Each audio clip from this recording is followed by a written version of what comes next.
Chennai-based defense drone manufacturer Zuppa Geo Navigation has told DT Now that it will raise its first round of funding, that's its Series A round of course, in the coming fiscal. In an exclusive chat with me, the company's founder and managing director, Sai Pattabhiram, said that the company would use these funds to boost manufacturing capabilities tenfold from its present-day capacity of 3,600 drones per annum. The company expects its order book for frontline drones to be in the range of 250 to 300 crore rupees over the next few years. Pattabhiram also pointed out that India's armed forces are taking lessons from Iran's use of Shahid drones and will focus on counter-attack drones as part of its procurements. Here's more from that conversation.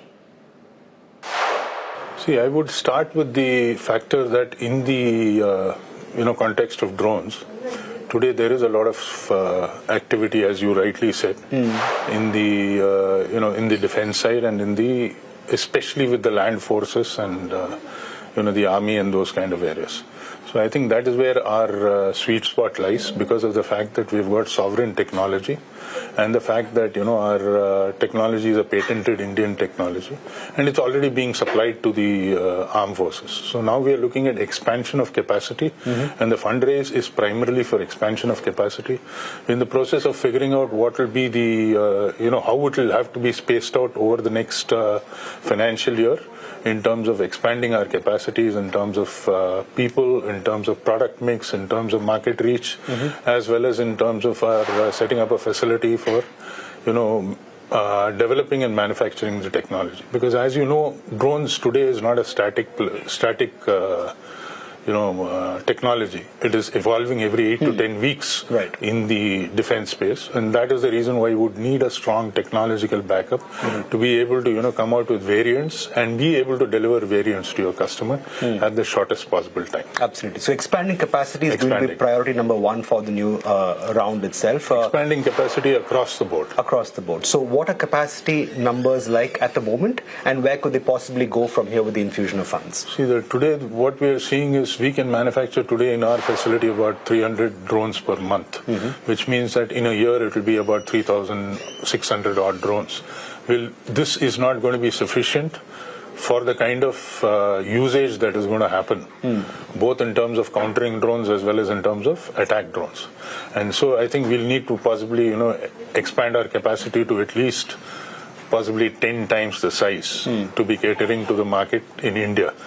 And apart from that, there is also one very interesting development, and that is that Europe, as well as other parts of the world, are looking for non-Chinese alternatives of drones in terms of basic technology as well as in terms of variants of drones.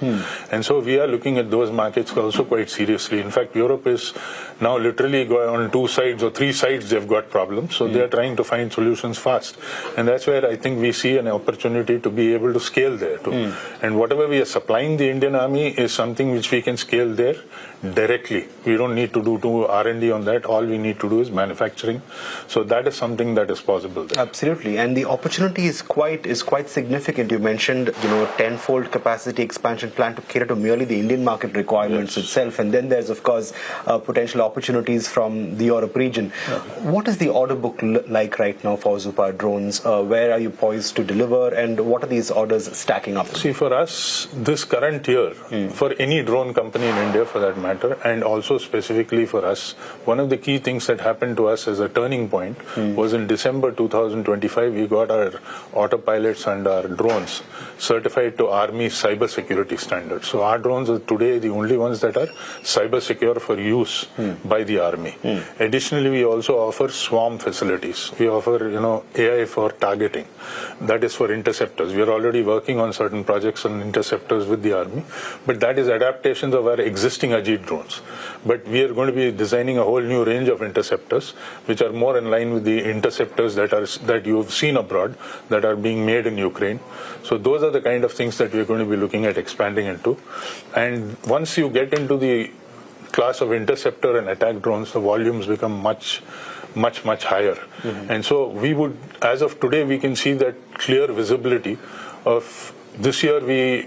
Even in the short period of 3 months, we were able to raise interest for nearly about 50-60 crores worth of demand from the customers. Now next year we see that at least going up by about, if not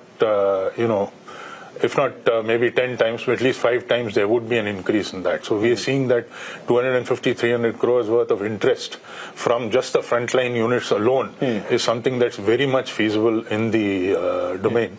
And the other thing that is going to shift the volumes is the fact that today the drones are out from being one operator to one drone.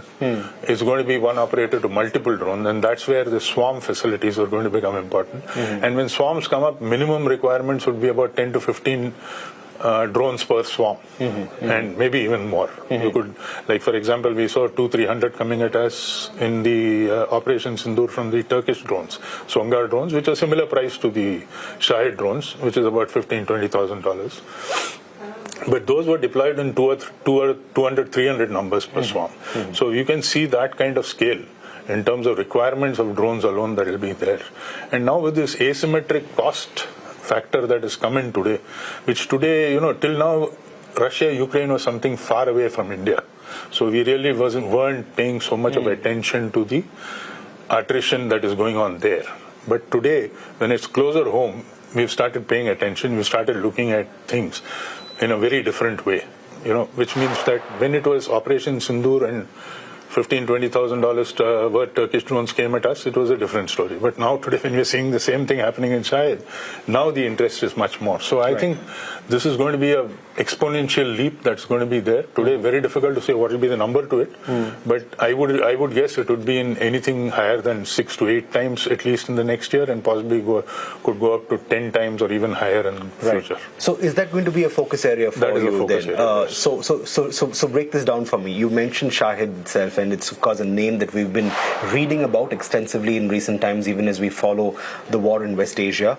So what would be, let's say, a counterpart, for want of a better word, that you are looking to work on that could, let's say, be very similar to what the Shahed drones are doing and aid in a warfare of attrition?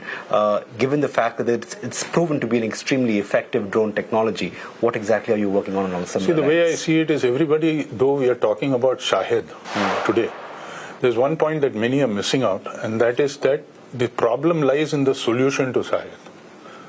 Where, where both the West Asian, the Gulf countries, the US, have been having been able to, they require to be using missiles and ammunition that is costing far, far more than the Shahed. So where the problem lies and where the solutions today need to be found out is in that area of intercepting Shaheds. Right. And that's where we are first going to start, as I said, we're adapting our existing Ajit drones with software upgrades to be able to intercept drones, incoming drones. And where I see Shahed also moving is, that everybody today is talking about the Shahed in India though, but we forget one thing, that Shahed is now something that people have found solutions to. The Ukrainians have found it, we have found it. When we say that Shahed would be useful for us, so would our enemy be feeling that the Shahed would be useful to them. So we will be seeing versions of Shahed coming out on either side of the borders. And I think what we need to be looking at is looking beyond Shahed as to what is the next level that's going to come. And that, I think there is already an indication in the West Asian war where you've seen cluster missiles.